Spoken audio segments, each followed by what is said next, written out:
আমার খুব ভালো লাগা কবিতা। আর তার আগে প্রমোদ বসুর একটা ছড়া বলি। ছড়াটার নাম হচ্ছে শিক্ষা। বাবা বললেন, চিরটাকাল সত্য কথা বলবি। মা বললেন, সারা জীবন সত্য পথে চলবি। সেদিন বাবা বাড়িতে, চাঁদার দাদা বেল টিপেছে যেই, মা বললেন, বলগে বাবা বাড়িতে নেই।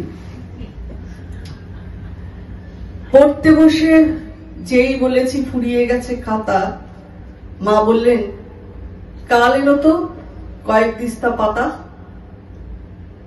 পরের দিনই অনেক খাতা, সঙ্গে কলম কালি। এনেই বাবা লেবেলে দেন 10-20টা তালি। বলেন মাকে, লুকিয়ে সব অফিস থেকে আনি। মা বললেন, সুযোগ পেলে সবাই আনে জানি। আমার কেবল মনে পড়ে, সত্য কথা বলবি। আমার কেবল মনে পড়ে, সত্য পথে চলবি।